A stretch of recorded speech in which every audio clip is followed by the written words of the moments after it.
like you said, the oldest Gen Alphas will be voting in 2028. Yeah.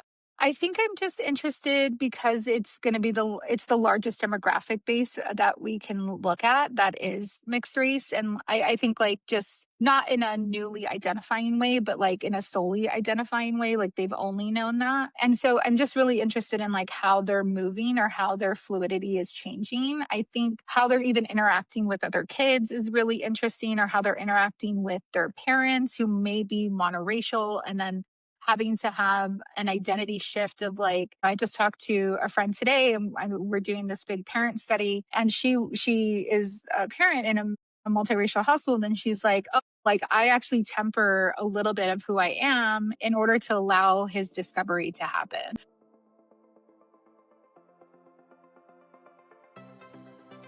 Welcome to Anchor Change, where we help you panic responsibly in a chaotic world. I'm Katie Harbath. I've navigated impossible trade-offs in tech, politics, and my personal life for decades. I know that can be lonely. As a Midwesterner who spent 20 years in Silicon Valley and DC, it's taken me a while to figure it out. I still am. One thing that helps me is hearing the stories of other people forging their own paths. Because in a world of complexity, you don't have to navigate it alone. Welcome to Anchor Change. Hey, welcome to another episode of Anchor Change. I'm Katie Harbath.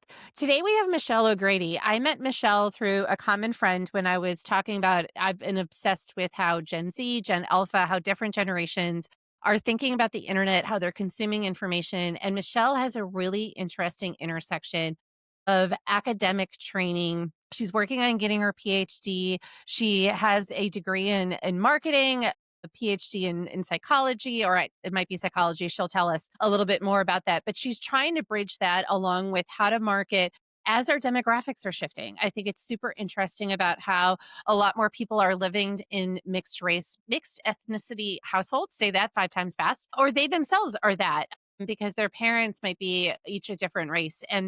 So it brings up different issues in terms of how you market and communicate to these folks. And Michelle is right dead center at the intersection of that, which is why I wanted to talk about that and what that means, not just for traditional marketing, but also for political campaigns. Because fun fact, 2028 will be the first election that we have our first Gen Alpha voters. And so I hope you enjoy. Michelle, welcome to Anchor Change. Hi, thank you for having me. I'm really excited to chat with you. And we're newly acquainted folks that got introduced by a mutual friend. And you have this fascinating bridge between academia and marketing. And I wanted to start with having you share a bit of your journey from studying media psychology, adolescent development to founding Team Friday. But yeah, can you just give us a little bit of an overview to ground us in this conversation? Yeah, sure. It sounds so weird when you say it out loud. To me, it's just a normal segue into my life. But actually started in fashion marketing. I got my bachelor's in marketing and consumer behavior, and then started in the fashion industry, and then went into lifestyle, and then went into consumer product goods and experiential and stuff like that, and then decided to get my master's in media psychology because I just noted there was like a psychological component that I think a lot of marketers, not that we miss because we're in data all the time, but I think the underlying component of like why somebody does what they do and what that prediction will look like in 10 years was really fascinating to me. So, yeah. And now I'm almost all but dissertation ready for my PhD, which is very exciting. Wow, I'm about to finish up congratulations. my second master's in organizational design and change as a part of human development. So yeah, it feels weird. I'm going to have a lot of letters next to my name soon. But yeah, so I think the way we approach it is like really understanding people, and I'm really fascinated with understanding what drives people to do make certain choices and interact. And I got really fascinated with the largest growing demographic in the country. I know we'll get into that. But yeah, and I think because I'm a product of that largest, fastest growing demographic, I'm mixed, I'm Mexican and Irish. So I'm very interested in that fluidity of identity and how that shapes our decision making. Well, yeah, let's get into that a little bit. First, just again, kind of to ground it for folks, like your research is also very much looks at that mixed race. Can you go into Hmm. that a little bit more? I remember it was fascinating when you were explaining it to me at coffee about how our traditional ways of even trying to put people into buckets really does not work today. Yeah, I mean, the fastest growing demographic is mixed race or mixed ethnicity. Sometimes you could be the same race, but then have very mixed different cultures. And it's grown steadily over the last 2 decades in the 300 and 400 percentile. And I think especially with tools like Ancestry DNA and 23andMe, a lot of people were discovering that they had been told some version of themselves that wasn't totally inherently true. So you had, even in the indigenous population in the census, it grew by 800% between censuses because people were figuring out that they actually were part indigenous, even if that might have been hidden from their family story. And so there's a lot of discovery of self going on right now. And I think for kids, especially Gen Alpha and now Gen Beta, which is the newest generation that was born this year, and even Gen Z, into millennials, like there's been a lot of more focus, or a lot less focus on like how people are getting together and like what their child product makeup is there. But we know that it's one of the fastest growing demographics, and so Gen Alpha is poised to be huge in that sit squarely into that population, and they're actually going to be voting for the first time in 2028. So it's an interesting time to kind of look at that population and how they identify in that fluidity. And so I'm just so fascinated. I think childhood wounds included of being two things simultaneously. Just so fascinated of like how they're showing up for not just in the consumer age, but how they're showing up in the political age, and how spaces that are traditionally fixtures in political, which are monoracial, right? We think of, or mono identifying, right? Like we think of Latino spaces and we think of Black African American spaces, we think of Asian spaces, and they're not monoliths by any means. So that's not what I'm saying, but they're identified in just one specific category of self. And so I'm really interested in how that gets brought in based on the fact that somebody might hold two spaces for themselves, and whether our systems of government, even, I mean, we think about funding decisions that get maybe not in this administration, but traditionally have been funded based on groups and based on certain diversity points, women, and how that kind of like transformation of identity is so fluid and I would say like free flowing right now for these generations. And what's that going to do for our institutional properties to kind of change and adapt to organize better and, eliminate boxes in that sense of like, if we don't need to identify the box, like what are the other qualities that we're looking for to kind of So bring people in? can you explain as well, because you're bringing this academic approach, but your day-to-day work is really storytelling and Mhm. brand strategy. How are you trying to meld these two worlds together? Yeah, I mean, I think we're figuring it out as the evolution of as we're getting more data points, I think, from this generation and from some specific research. We talk to brands about like, what's the consumer buying power? And I always kind of like bring this story in of like, I have friends who are like mixed race, one might be Southeast Asian, one might be Latino. And she squarely lives in a Latino household as much as she lives in a Southeast Asian household, but she doesn't get marketed to for Latino products, or what we would traditionally call, and I'm using air quotes, in sort of that function, even if she culturally identifies because her children might identify that way. And so I think about it in terms of like, what growth areas are we missing on the table for brands? And we start to help brands kind of identify where those growth opportunities might be, not to placate or not to be inauthentic, but just to actually create like a supportive system as a brand from like identifiers that go beyond just like one specific area of marketing. And so that's what our team does, is we look at like, I call it like the whole person. Like we're looking at whole people and like, where do they sit? What communities are they in? What does their family dynamic look like? What generation might they be? In order to kind of like paint that brand story and make authentic connections that don't feel like they're placating to something that is, happens to be a certain history month, or, like when all those dollars get spent. But like, how do you do that long term? And how do you actually evolve so that you can hold those two ideologies and identities, because their kids are going to be consumers of that brand one day? I think about like the Apple effect, or even, those are some of the most like brand consumer generational brand loyalists. And so like if your parents used it, if your grandmother used it, if their grandmother used it, like the generations of brands to follow is pretty significant. But if in that changing landscape one person doesn't identify with that brand, then that brand consumerism might be lost, or that brand trust might be lost. And so how do you bring them into that fold in an authentic way? Can you give us an example of maybe like, I mean, you don't have to name a brand, but like an example of maybe the old way of marketing, but then how you would recommend they shift it into thinking about mixed race, Gen Alpha, like how they might make that adaptation? Yeah, I mean, we talk about it is in like, we don't live in silos. Why would you market in silos? Like, like, even Yeah. in, like we live next to people of all different populations, but we don't think of them as equal consumers. And I think that's the kind of crux of the issue. Like besides, we look at like huge demographic shifts and, DMAs that are shifting, Houston or Kansas City or anything like that, like where you have a demographic that's shifting pretty significantly based on not just immigration patterns or travel patterns, but business patterns, right? Like where people are relocating their jobs or where people are relocating headquarters. You had Toyota go to Texas. Toyota is a Japanese brand. Like you just had an influence, like a infusement of culture that is different, and by the necessity of like our traditional way of American thinking, which is around capitalism and, lower income tax and business tax and all of that stuff.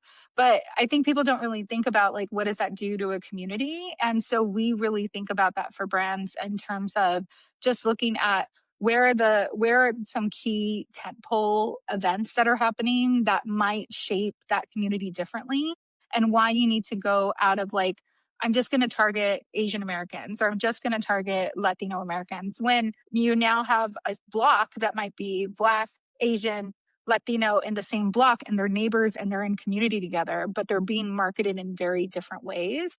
And there's a way to kind of illuminate or like extend, we call it like elasticizing that marketing to like encompass more people all simultaneously. So you're getting more reach, you're getting more community building because people are getting served the same type of ad or type of programming or type of brand kind of experience.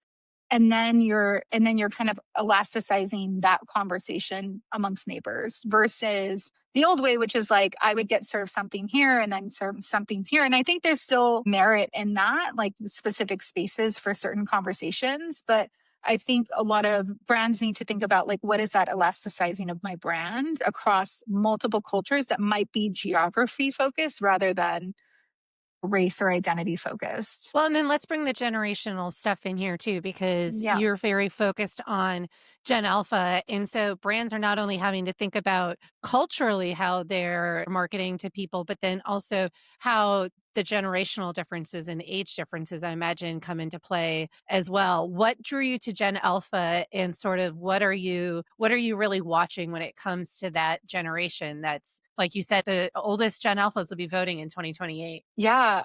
I think I'm just interested because it's going to be it's the largest demographic base that we can look at that is mixed race. And I think like just not in a newly identifying way, but like in a solely identifying way, like they've only known that. And so I'm just really interested in like how they're moving or how their fluidity is changing. I think how they're even interacting with other kids is really interesting, or how they're interacting with their parents who may be monoracial, and then having to have an identity shift of like, I just talked to a friend today, and we're doing this big parent study, and she is a parent in a multiracial household, and she's like, oh, like I actually temper a little bit of who I am in order to allow his discovery to happen. And I think like that's such an interesting point of where these kids are, is they've been allowed a lot of discovery into multiple things simultaneously, and they're used to holding multiple things simultaneously because that's what happens just internally for them. And so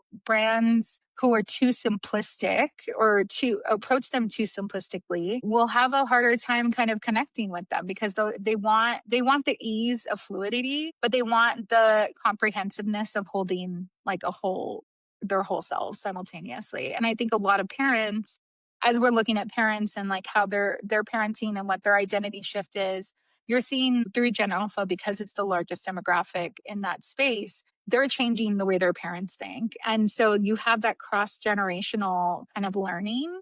And so that's the kind of approach, a way I was thinking about Gen Alpha. One, and then voting patterns, civil rights patterns, like everything kind of comes through that as we think of like culture and brand and that kind of like introduction to media really shapes people, right? At a very, very young age. I remember, I think I'm so loyal to Apple because it was like in my classroom at like third grade, right? So I think like how brands are able to capture kids at very young ages and then shift with their identity are going to be able to see the kind of like long term, authentic kind of connection points and those that don't. And bringing their parents along for that too, which is like an added layer as they are kind of going through their own discovery. So I think Gen Alpha is just like fascinating in that way because there's so many layers and complexities to kind of think through when we're thinking about psychology or consumerism or identity and self awareness that I think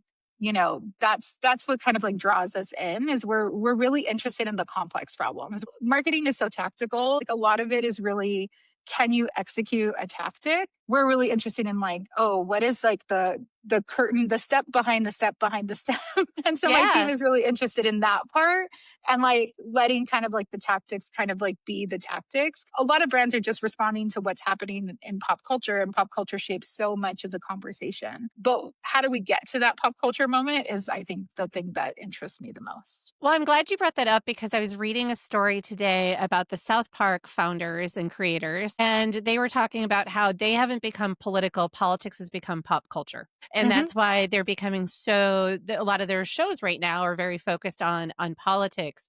And so, how are you seeing? You mentioned this too when looking at Gen Z and Gen Alpha. How are you seeing them and these roles of their identity going into civic participation and how they relate to politics? Yeah, I mean, I think the politicians, and I think we saw it even on Tuesday, that are meeting people where they are and not telling them who they are, but allowing people to tell them, tell politicians and tell kind of leaders and say, like, this is who I am and this is how I want to show up are the ones that are doing it best. Like the people that are saying, this is who you are, I think like are going to miss the mark in the long run because these generations, they're so fluid in how they think about themselves and how they switch and they want the ease to be seen, right? They want like that easiness. And I think I would say argue a lot of people want that. I think we're just really, I think older generations are more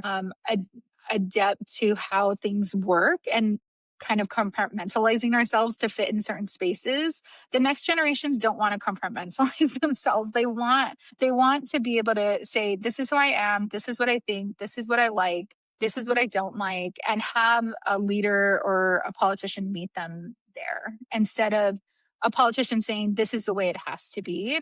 So I think you're going to see a lot of the bucking of the system because I can't remember a time in the last besides in the last decade where we thought about politics every day. Like even I think growing up we were like, oh yeah, it's like the government runs, right? Like there's stuff that happens, but we're not like in thinking about congressional votes or who's doing that it's just because it's become such a big focus for a lot of different reasons. And I'm not arguing the good or the bad, that I think it's just a part of the everyday culture of a child now. And so they're going to grow up in a space, in a arena where pop culture is politics, right? Like politics is a part of the everyday that you check versus, and I think the Pollyannish of the world in which we remember without social media, that doesn't exist anymore. And I think the more access you have to media, the more exposure you have to things, and then people want to write about things and want to get clicks and want to kind of have conversations. And so you have a lot more young people participating in that. And young people drive culture. They drive pop culture, they drive trends, they drive analysis. And so you're seeing a lot more of that participation in ways that I don't think anybody anticipated even a decade ago that would be necessarily the case. But I think 2020 was really a catalyst. And I think also that they grew up online. A large part of this population, their developmental ages were largely held during COVID, during lockdowns and during, having to be online and having to think about connections in different ways. And so you're kind of seeing you're seeing entities like South Park, like meeting that moment of just like, we can't not talk about it because everybody is talking about it. Like it's everywhere for that reason because we have access to so much. Well, I wanted to ask about that because you'll hear some people, usually of older generations, being like, Mhm. oh, these younger generations, they're just online. They don't care about politics. They don't care about news. They're not following any of this. Is that what you see in your research when you're looking at these generations, or is it just different? I think it's just different. I think younger generations don't participate the way older generations did, right? Like I think the conversation is just much different. One, the way they think about community is different, the way they think about what's possible is different. I just think it's like comparing apples and oranges because they live in such a different world than what older even I'm a millennial, so I'm a part of the I remember before internet, after internet, area. And so I just think like they just think about things and they process things so very differently. They're very deep processors. It looks superficial, but I think a lot of time and attention goes to talking to people, yeah, you're going to have people that are chronically, we do have the loneliness epidemic. I'm not saying that that's not an issue, especially online. And there's now online companions and like whether that's a good thing or not, you know, all of that stuff. But you have a lot of young people talking to other young people and they're just taught it's just a different way of communication and a Well, different way of participation. I mean, tell me if you see this true. There's two things that I've sort of observed over time. One is that older generations viewed civic participation as voting. Like that was their thing. Like, I need to go vote. Younger generations, I feel like, are a lot more issue based, where they're a little Hmm. bit like, yes, they do care about who wins, but they're also going to mobilize around particular issues that matter a lot more to them. And sometimes voting may not stack rank high on that list if they don't like either person who's like up on the ballot or something like that. And then I think secondarily, how they want to your point about the types of politicians they want to engage with and how they want to show up and get that news. They have a lot of different ways, to your point. It's going to be podcasts, it could be TikTok, it could be Instagram, it could be YouTube. Like they're absorbing that information in different ways versus the older generations who might still be watching the local TV news and the national news as part of all that. Yeah, I think you're absolutely right. I think voter participation has steadily been going up for young people. I don't think that can be missed, but I think they're controlling the conversation in different ways. Where we were like, the civic participation is to vote, even if I don't like you, even if I don't agree with any of your things. I'm gonna go and vote. And young people are kind of rebuking that. They're like, we're not participating in this old system of just give us whatever we're going to get, right? And I think They want to know that's the why, right? they want to know why. They want to know like the deeper conversation of like, why are you running? Who are you? What are your intentions? Are they real? Do they feel authentic? Like they're asking all of those questions. Do they believe you? I think the belief in a person is such a big conversation right now, and whether they actually believe you as a leader. And that's why I think even in the national politics conversation, you're having such a huge generational pull, led by millennials and Gen Z. And I'm making some assumptions about Gen Alpha being a part of that, but talking about the changing of the guard, like the changing of this kind of like, you've been in politics for 40 years. Like, do you represent the values, or can you meet that moment for a young person? Or are you just, are you there because we have voted you in every election because you've been the only one on the ballot?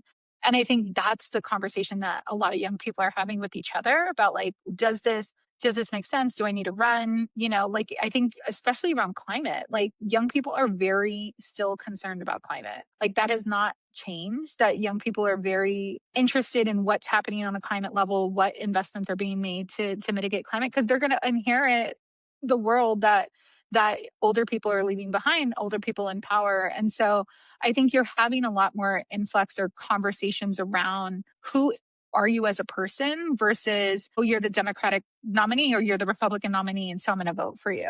There's a lot more conversations to be had, and a lot more, I think, people learning that they need to connect differently with these voters rather than make the assumption that they're just going to vote because that one person is a part of the party that they affiliate. Yeah.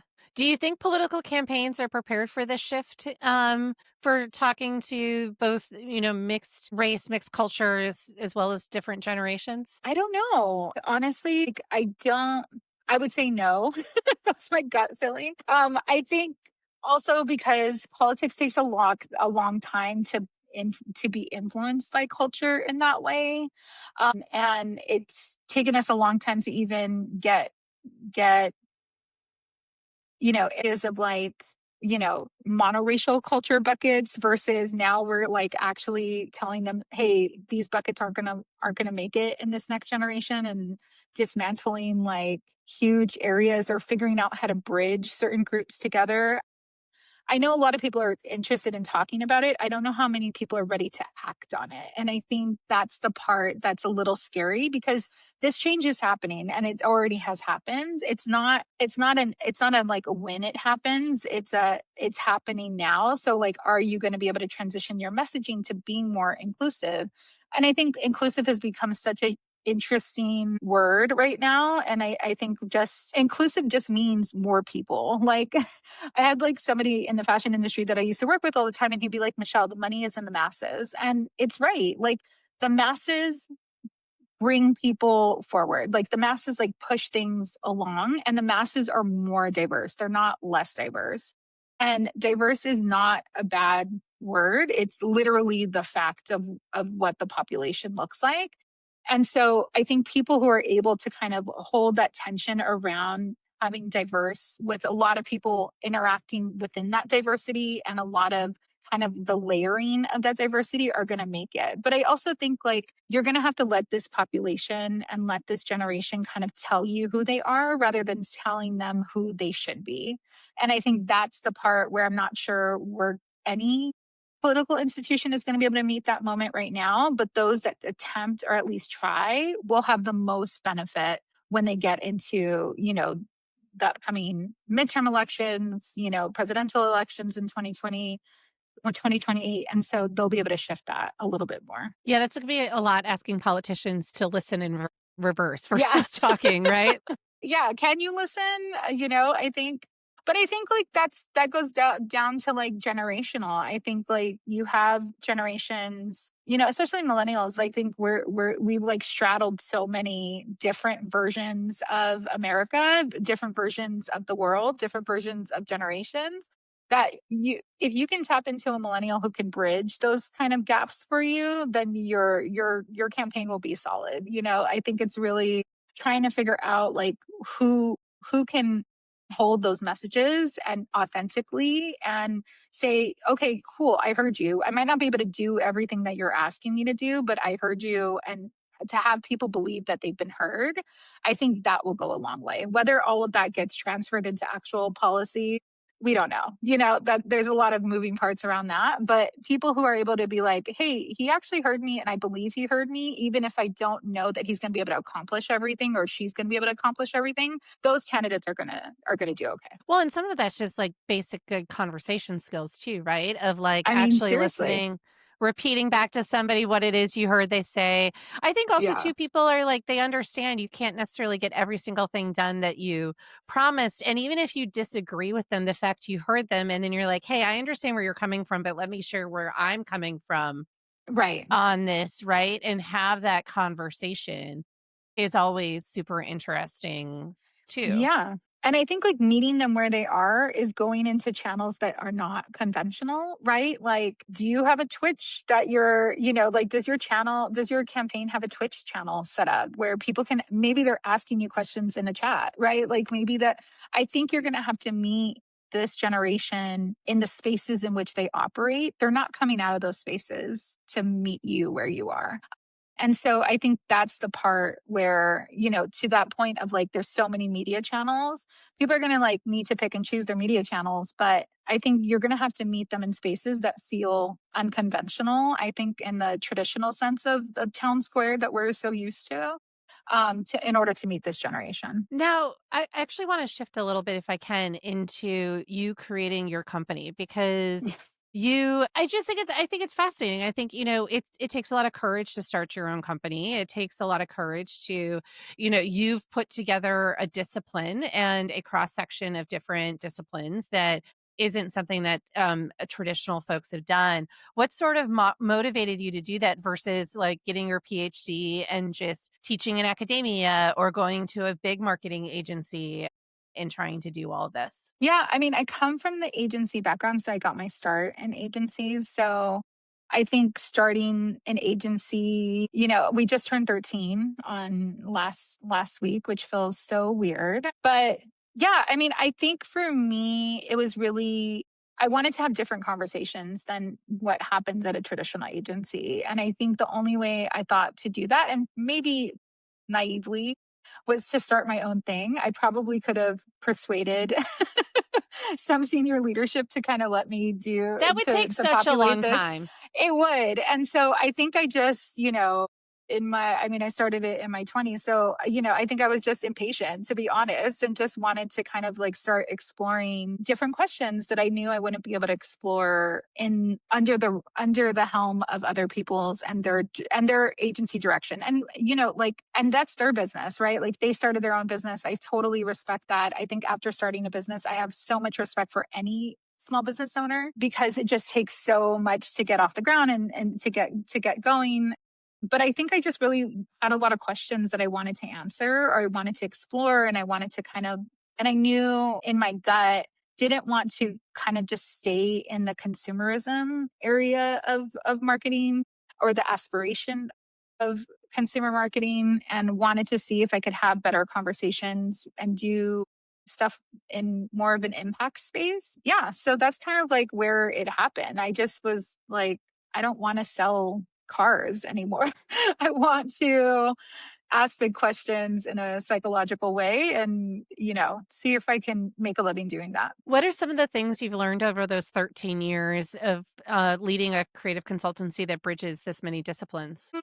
That people are really more complex than we give them credit for. I think a lot of times, especially in marketing, I think we're so good about niching people. Like they like red shoes, so we're gonna just, like it's just become so fragmented. I think for us, we always say like we do 80% of listening and 20% of doing because we just want to look at all aspects of research, all aspects of what we're doing, where we're selling, who we're selling to, where we're going, where the brand is going, like all of these different things and holding all those tensions. But people are interested in the complexity, and people recognize when you can reach them on the complex level that they're way more beholden and way more committed to interacting in that precious kind of conversation. I think the authenticity of, I think also like being authentic to like what you know to be true. Like we didn't always have the data for every idea that we had, but we were like, well, this feels right.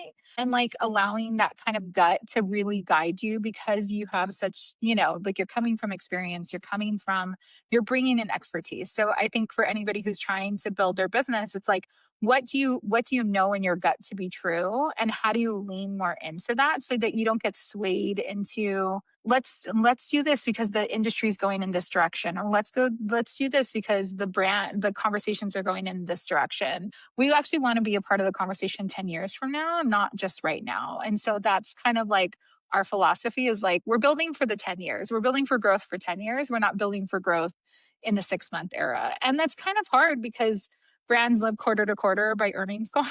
And even if we shift the earnings call to 6 months, I don't think that that's going to change a lot of the trajectory of how brands and how things happen in the marketing space.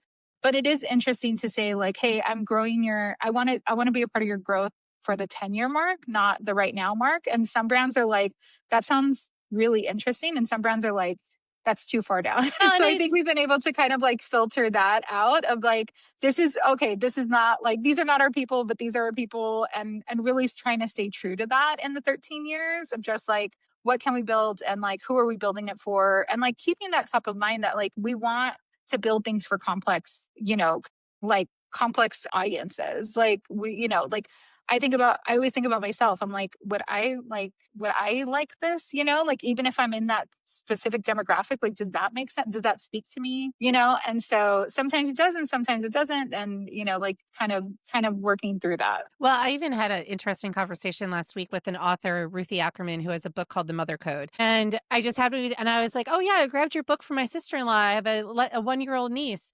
And she was like, well, actually, my book, I go, I don't have any kids. And she goes, actually, my book is for you.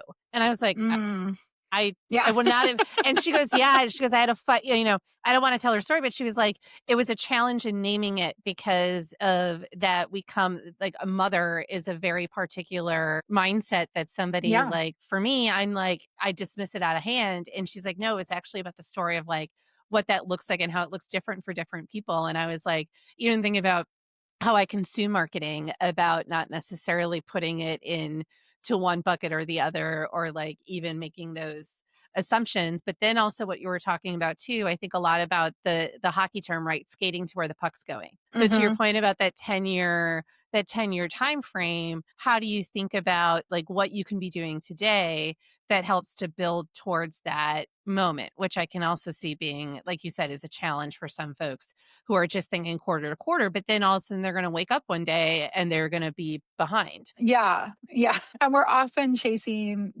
culture, right? Because culture comes from the bottom up and we're chasing, and I mean culture in the like bigger pop culture Yeah. sense, right? Like we're chasing those moments because they come up from people, and if we don't know what people are thinking, then we can't really meet them at their moment that they might want to interact with us. Yeah, I mean, I think like, we're like, yes, you need to score the goal right now. So what are the small wins that we can do to kind of pivot and make sure that you're actually making inroads, right? Because when you're trying to like get a consumer, it still takes like 7 touch points, right? Like, so if you're thinking about that over a long term conversation, and then consumer retention is an even number of touch points. So there is a long term kind of investment that needs to happen. We just talk about it as like, we want to like kind of focus on like what the long term investment is going to be over 10 years versus the next quarter. So we might still think and like be like, hey, this is what we can do in the first quarter. This is what we can do in the first year. This is what we can do in the first 5 years. But we go beyond that to be like, this is what the demographic's going to be in 10 years. And like, what points can we start to monitor to show where that demographic is thinking about going? I think the monitoring part is the most crucial part of that conversation, is like you looking at kind of like, are there a set of questions that you're asking, and like in your data research or in your audience insights, like are you asking a couple of questions over time for the same consumer group as they grow to see how that has adopted or how that has shifted? And then how is that adoption happening as they have kids, right? Because millennials are parenting very different than Gen Xers are parenting, or baby boomers parented. And so there's some markers that you can look at now that can start to predict, and everything in marketing is kind of a prediction unless it's like what in that day.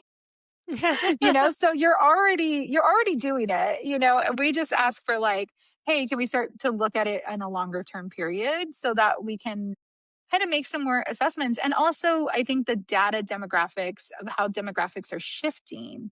I think a lot of brands haven't looked at that yet. And so that's the part where I think a lot of our insights are kind of like, what does a household makeup look like? What's the percentage of that? That changes, and that's changed a lot of the conversation. What are some of those markers you would track? Like, I know it might be different for each brand, but like, what are some things people should keep in mind? Yeah, I always talk about like the psychology of a city. I think like that's such a huge marker that I think a lot of brands don't necessarily look at, but like what huge investments are coming into a city. I always talk about Kansas City. My team is probably over me talking about this, but Garmin is moving their international headquarters, or has been scheduled to move their international headquarters. They've been building for a while. There's a lot of investment happening in Kansas City. Kansas City makeup is changing quite a bit, and I go there at least once a year because my sister-in-law and her husband and our nephews live there. So me and my husband will go visit. And every time I go, I'm like, oh, this has changed like in the last 20 years that I've been coming here. It has changed so dramatically. And I actually got to talk to some people, who do a lot of work in the city. And I'm like, how are you prepping people in the community for this potential change? Like, you're getting a lot of investment. I mean, you want investment. I think Texas had this too. It's like a lot of my friends in Texas had no idea that Rick Perry was taking out billboards in California asking for California businesses and California residents to move to Texas.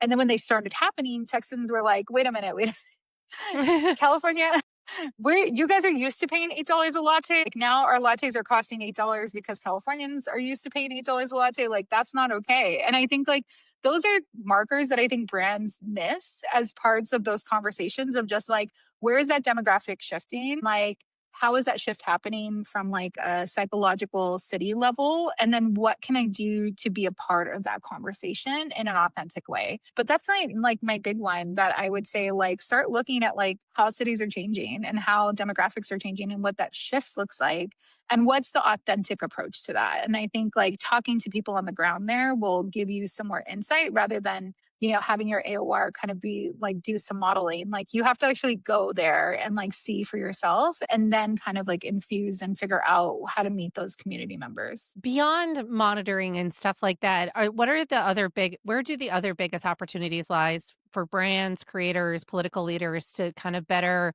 not just meet this moment right now, but like again, as we think about the next 5 to 10 years? Yeah, I mean, I think it's really meeting people where they are. I think it sounds so simple, but it's really can be challenging because people aren't going to let you in unless they feel like you're authentic and you actually want to hear from them. And so I think for political leaders, it's going to be that thing. It's going to be, how am I showing up? How have I shown up? What do I need to say to acknowledge that I may not have shown up in the past? And I think brands for the same thing. It's like having that authentic conversation to be like, yeah, we've never been here before and that's a missed opportunity for us. But like, we're here now, we want to talk, we want to have that conversation. I think for any political leader, it's the same thing. I think for any kind of like movement, they want to know that it's authentic. They want to feel like it's real and they want to feel like if they give their time, because everybody's time is stretched so thin across so many media platforms, across so many connection points. If I invest in this connection point, is it a real thing? And I think like that's the part where people need to figure out what are going to be those real connection points that they're going to invest in. And I think then it's the longevity of the investment. You can't go in there for a moment. You have to go in there with multiple times over and showing that people that you're invested over a long term, because people are way more cynical about those connections now. They're just even kids, they're like, oh yeah, like, sometimes they're here, sometimes they're not. And then, like, they don't want to feel like they're an afterthought. No one wants to feel like that. And I think these kids, I think these generations that are coming in definitely are like, we don't have the same capital resources either as our parents did. We don't have the same time where, like everybody's ADHD is kicking in. So it's like, what do I want to spend time with, And I think that's going to be the critical conversation that people are going to need to have with their brands, their politicians, their, critical communications. People are going to be like, what are those three connection points rather than I have to be on every platform across the board.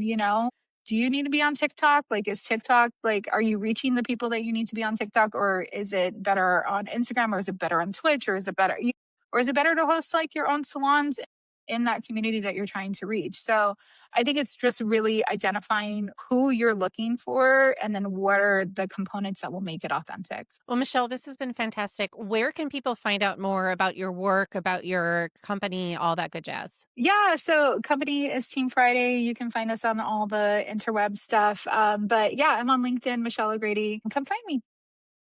Well, thank you so much for joining me. This has been a great conversation. Yeah, no, thank you so much for having me. Appreciate it. A big thank you to Michelle for joining us. I really think that point about meeting people where they're at, really listening to people telling you what it is, what they want, where they are, what they're thinking about things. We're not very good as a society right now of really listening to other people versus talking. But I think that that is going to very much be the key for not just politicians, but brands and other people as they're trying to think about how they market to all these changing demographics and how they communicate to them. And also the importance, you all know I love a good long-term plan. And I love that Michelle really thinks about these things in 5 to 10 year spurts versus just where we are in the moment. And so I really encourage you to check out her work and to be thinking about this. I've written a lot about how different generations do consume information online. You can catch that at anchorchange.substack.com. But until next time, I hope you have a great day.